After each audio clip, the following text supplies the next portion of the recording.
नमस्कार भी सभी को, आपका जेएम क्लासेज में स्वागत है। मैं प्रमीला। और जो हमारी हरियाणा जीके को लेके जो हमारी सीरीज चल रही थी, आज हम हरियाणा जीके में महल करेंगे भी। कल हमने जो टॉपिक किया था संग्रहालय किया था, और आज की जो क्लास है हमारी 22वें नंबर की क्लास रहेगी। इससे पहले मैंने हरियाणा जीके के 21 क्लास दे दी है, सारी 10 या 15-20 मिनट के आसपास क्लास दी है मैंने। और छोटे छोटे टॉपिक है जहाँ क्वेश्चन बनने की पूरी संभावना होती है। तो हम अपनी क्लास शुरू करते हैं भी। आज हम सभी जय मां सरस्वती का नाम ले भी सभी बच्चे, हरियाणा जीके की जो सीरीज है इसमें आज हम पढ़ेंगे हरियाणा के महल भी। हरियाणा के महल पढ़ेंगे, हमारा टॉपिक रहेगा। और ये क्लास कौन से नंबर की? 22वें नंबर की क्लास रहेगी। कौन से नंबर की क्लास रहेगी? 22वें नंबर की क्लास रहेगी। तो हम शुरू करते हैं भी, टाइम ना लगाते हुए अपनी क्लास को। तो इसमें जो पहला ही लिखा है मैंने, महल लिखा है भी, गुजरी का महल। गुजरी का महल जो कहाँ स्थित है भी? हिसार में स्थित है।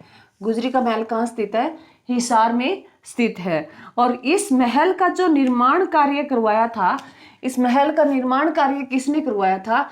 ये फिरोज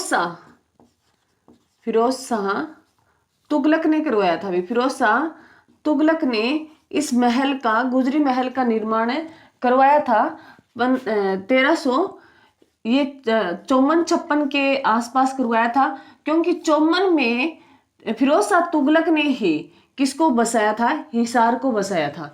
ये ध्यान रखना, एग्जाम में बहुत बार पूछा गया है भी हिसार को फिरोज शाह तुगलक ने कब बसाया? तो 1354 में बसाया था। 1352 में फतेहाबाद को बसाया था, ये भी ध्यान रखना। और जो गुजरी थी वो फिरोज शाह तुगलक की पत्नी थी, उसकी प्रेमिका थी।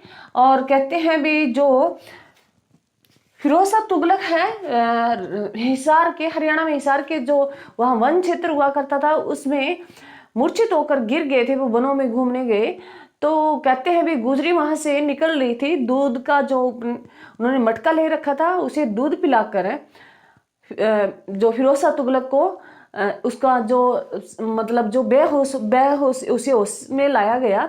तो जो फिरोज शाह तुगलक ने गुजरी को देखा, पहले वो मतलब मोहित हो गए थे उस पे, और उन्होंने गुजरी को कहा भी मैं आपसे शादी करना चाहता हूँ।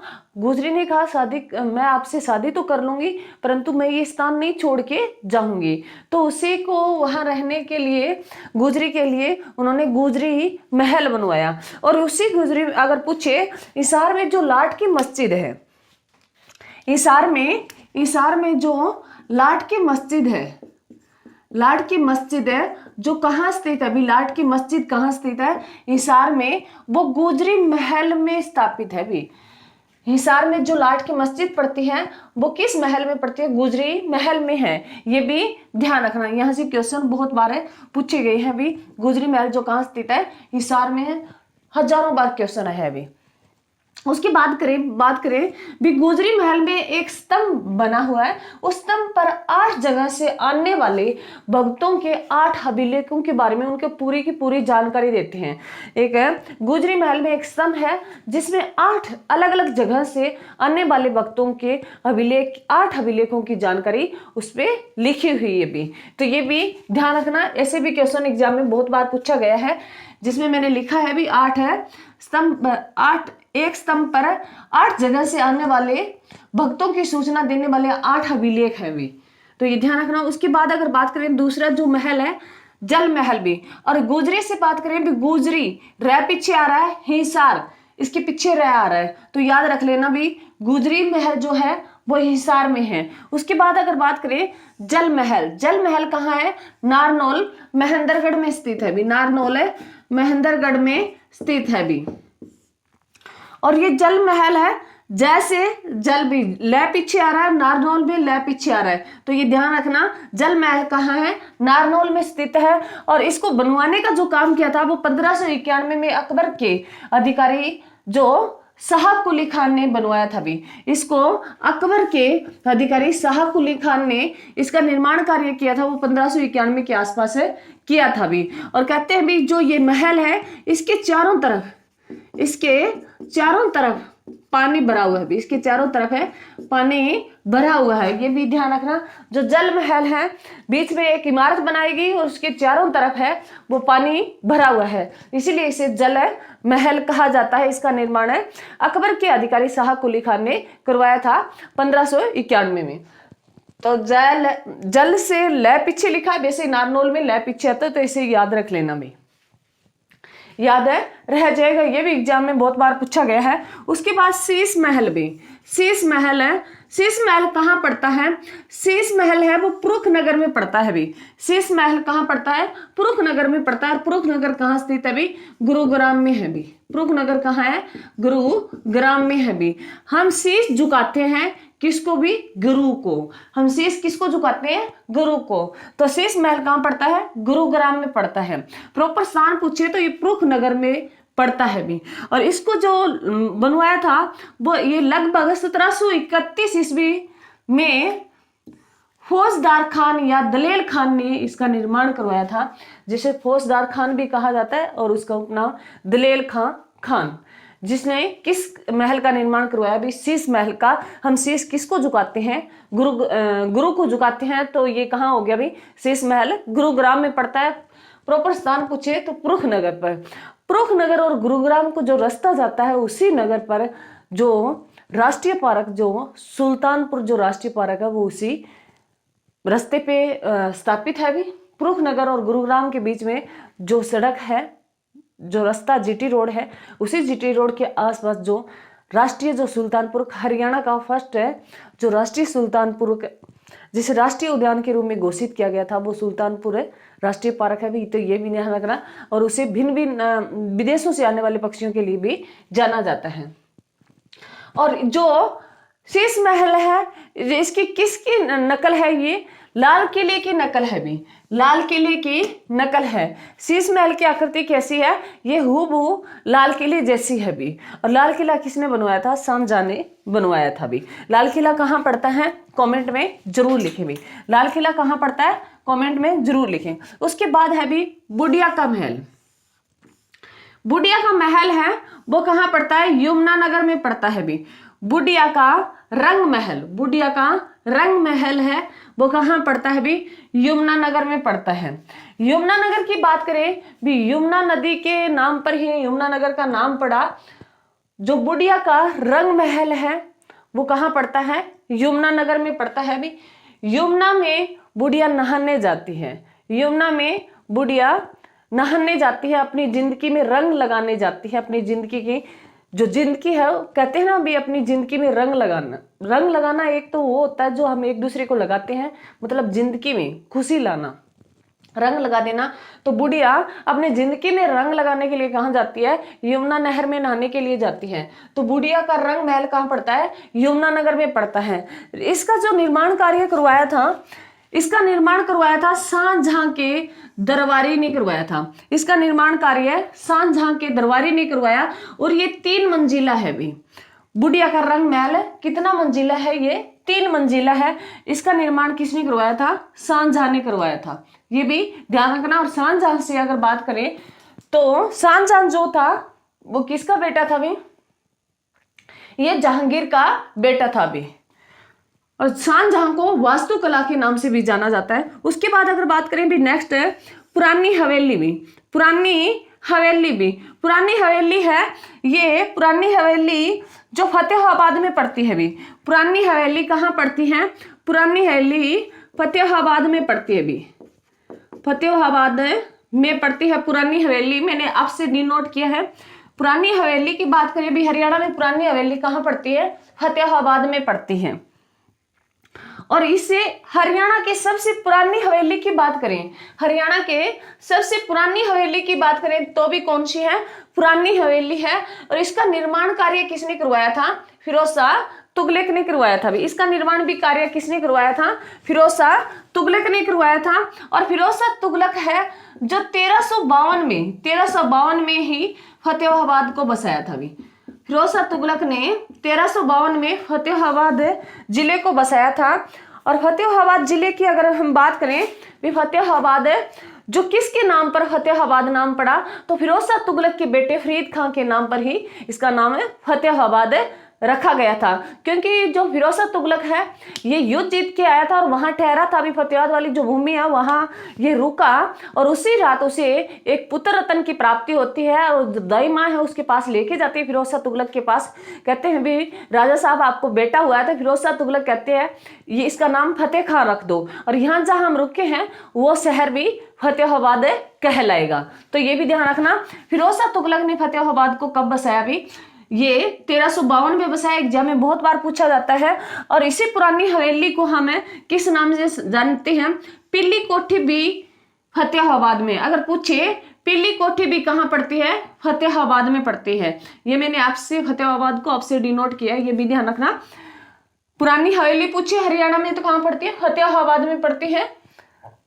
और इसका निर्माण कार्य फिरोज शाह तुगलक ने, फतेहाबाद को बसाने का कार्य भी फिरोज शाह तुगलक ने 1352 में किया था। और पिल्ली कोठी की बात करें हरियाणा में कहाँ स्थित है, तो फतेहाबाद में है, ये भी ध्यान रखना। उसके बाद भी राय मुकुंद दास का छत्ता भी, राय मुकुंद दास का छत्ता या बिरबल का छत्ता, राय मुकुंद दास का छत्ता या बिरबल का छत्ता पूछ लिया जाए तो ये जो कहाँ पड़ता है, ये नारनौल में पड़ता है भी। ये कहाँ पड़ता है भी, नारनौल में पड़ता है, ये भी ध्यान रखना। राय मुकुंद दास का छत्ता और बिरबल का छत्ता भी जो कहाँ पड़ता है, नारनौल है, महेंद्रगढ़ में पड़ता है भी, नारनौल है महेंद्रगढ़ में पड़ता है। और जो बिरबल की बात करें भी, अकबर बिरबल के आपने बहुत सारे चुटकुले सुने होंगे, और जो बिरबल था वो अकबर की जो सेना थी, 9 रत्न थे अकबर के, उनमें से एक था भी जो अकबर बिरबल था। और बिरबल और अकबर के बहुत सारे चुटकुले हैं। एक बार जो बिरबल कहता है, अकबर कहता है बिरबल से भी, बिरबल मेरे को ना सपना आया था रात को, आप ना गटार में गिर गए थे। तो बिरबल बातों को नीचे नहीं गिरने देता था। बिरबल ने ठहका लगा के बोला, राजा साहब मेरे को भी रात को सपना आया था। तो उन्होंने कहा भी आपने क्या देखा सपने में, तो उन्होंने कहा राजा साहब मैंने देखा आप ना शहद के कुएं में गिर गए थे। तो राजा बड़ा खुश हुआ। फिर उन्होंने कहा, बिरबल ने अकबर को भी, राजा साहब सुने सरी, इससे आगे भी मैंने सपना देखा। कहते उसमें क्या देखा, कहते मैंने देखा आप मेरे को चाट रहे थे, मैं आपको चाट रहा था। तब अकबर ने कहा था भी ठहका लगा के भी, बिरबल आप भी किसी बात को जाने नहीं देते हो, क्योंकि अकबर ने कहा आप, वो उसका कहते हैं ना पैर खींचना चाहता था, परंतु बिरबल भी बहुत है, किसी बात को वो नीचे किसी कमेंट से चाहे वो किसी बात को अपनी बात है मनवा भी लेता था और कह भी देता था, हंसा भी देता था, मतलब खुश रखता था। तो बिरबल अकबर की कहानी आपने बहुत सारी सुनी होगी, और उनका अच्छा मतलब भी, अगर अकबर के 9 रत्नों में बात करें तो बिरबल का नाम है गिना जाता है। तो बिरबल के छत्ते की बात करें तो नारनौल है महेंद्रगढ़ में पड़ता है। और राय मुकुंद दास का छत्ता भी पूछे तो वो कहाँ पड़ता है, नारनौल है महेंद्रगढ़ में पड़ता है। और इसी का निर्माण किसने करवाया था, मुगल शासक शाहजहां के दरबारी मुकुंद दास ने करवाया था। इसी का निर्माण किसने करवाया था, शाहजहां के दरबारी मुगल शासक शाहजहां के दरबारी मुकुंद दास ने करवाया था। ये भी ध्यान रखना, जो एग्जाम में बहुत बार पूछा गया है, मोस्ट इंपोर्टेंट है, ये भी इंपॉर्टेंट है, ये भी सारे इंपॉर्टेंट है भी, ये एग्जाम में आ चुके हैं सारे के सारे। PYQ लगाओगे तो आपको सारे क्वेश्चन देखने को मिलेंगे। उसके बाद अगर बात करें किशोरी महल या 12 खंबा छतरी, अगर पूछ ले भी किशोरी महल है या 12 खंबा छतरी की बात करें, 12 खंबा छतरी, किशोरी महल या 12 खंबा छतरी भी, ये 12 खंभों पर एक बनी जो अम्ब्रेला जैसी आकृति की, उसे छतरी कहते हैं। तो ये कहाँ पड़ती है भी, होडला पलवल में पड़ती है, होडला पलवल में पड़ती है भी, एग्जाम में बहुत बार पूछी गई है। किशोरी महल या 12 खंबे छतरी की बात करें तो ये कहाँ पड़ती है भी, होडल है पलवल में पड़ती है। और इसका निर्माण कार्य जो करवाया था, इसका निर्माण कार्य राजा सूरजमल ने अपनी पत्नी किशोरी की याद में करवाया था, अपनी पत्नी किशोरी की याद में करवाया था भी। किसका निर्माण, किशोरी महल का। और किशोरी महल है जो यहाँ और क्या भी है, इसे क्या बोला जाता है, 12 खंबा छतरी भी कहा जाता है। अगर पूछ ले भी किशोरी महल और 12 खंबा छतरी है जो कहाँ पड़ती है भी, ये होडल है, पलवल में पड़ती है। और इनका निर्माण कार्य किया था, वो किसने किया था? राजा सूरजमल ने अपनी पत्नी की याद में, किशोरी की याद में करवाया था, ये भी ध्यान रखना। उसके बाद जो अंतिम है भी नर नारायण की गुफा है, वो भी कहाँ पड़ती है? यमुना नगर में पड़ती है। यमुना नगर में क्या पड़ती है भी? नर नारायण की गुफा पड़ती है भी। अब बात करें भी यमुना नगर में दो, जैसे बुढ़िया का रंग महल, तो बुढ़िया है वो नर नारायण का भजन करने कहाँ जाती है? यमुना में जाती है। मैंने वहां तुम्हें बताया था भी बुढ़िया रंग लगाने अपनी यमुना नदी में जाती है, यमुना के पास जाती है। तो ये ध्यान रखना, जो बुढ़िया है वो नर नारायण के भजन करने कहाँ जाती है? यमुना नदी के किनारे जाती हैं। तो बुढ़िया का रंग महल और नर नारायण की गुफा कहाँ पड़ती है भी? यमुना नगर में पड़ती है। उसके बाद जो पुरानी हवेली और पिल्ली कोठी की बात करें, पुरानी हवेली और पिल्ली कोठी की बात करें तो ये दोनों ही कहाँ है? फतेहाबाद में है। फिरोज शाह तुगलक ने बनवाया था। राय मुकुंद दास का छत्ता या बिरबल का छत्ता पूछे तो नारनौल महेंद्रगढ़ में पड़ता है। उसके पहले हमने जल महल किया, जल महल भी नारनौल में पड़ता है। शीश महल भी, शीश हम किसको झुकाते हैं? गुरु को झुकाते हैं, तो शीश महल कहाँ पड़ता है? गुरुग्राम में पड़ता है। और गुजरी महल पूछे तो गुजरी महल कहाँ पड़ता है? हिसार में पड़ता है। तो ये 10-12 मिनट की वीडियो है, मुश्किल इसमें कुछ भी नहीं है, बिल्कुल इजी नाम दिए हैं। आप इसको 2-4 बार पढ़ोगे तो आपको ये याद हो जाएंगे। जैसे अगर हिसार को कहें तो हिसार जो शब्द है वो फारसी का शब्द है, इसे हिसार फिरोजा भी कहा जाता है। नारनौल जो महेंद्रगढ़, इसे खनिजों का शहर कहा जाता है। गुरुग्राम में किसका संबंध है? गुरु द्रोणाचार्य से है। यमुना नगर भी यमुना नदी के नाम से जाना जाता है। और फतेहाबाद की बात करें तो फिरोज शाह तुगलक फतेह सिंह के नाम पर इसका नाम फतेहाबाद रखा। और नारनौल का हो गया, अभी महेंद्रगढ़ है वो खनिजों के कारण, और महेंद्रगढ़ का पुराना नाम पूछे तो कनौड़ है भी। तो उसके बाद अगर बात करें पलवल में जो हमारी एकमात्र जो स्किल यूनिवर्सिटी पड़ती है, विश्वविद्यालय जो स्किल वाला है, वो कहाँ? दुधवा पलवल में पड़ता है, ये भी ध्यान रखना। उसके बाद यमुना नगर का मैंने बता दिया अभी, यमुना नदी के। और जो ये किशोरी महल का पूछे तो ये सूरजमल की पत्नी थी भी किशोरी, उसी की याद में राजा सूरजमल ने ये करवाया था। तो इनको 2-4 बार पढ़ोगे तो इसमें कुछ भी मुश्किल नहीं है। और ये आप देखोगे तो ये PYQ पूछे गए हैं, सारे के सारे मोस्ट इंपॉर्टेंट है भी ये। यहाँ से क्वेश्चन आपका 100% बनेगा, चाहे वो सिटी परी हो, सिटी मेंस हो, चाहे कोई भी हो, स्टेट हो, यहाँ से क्वेश्चन बनेगा ही बनेगा। तो ये हमारी क्लास थी भी। मेरी वीडियो को ज़्यादा से ज़्यादा शेयर करें, लाइक कमेंट जरूर करें। थैंक यू भी। जय हिंद, जय भारत।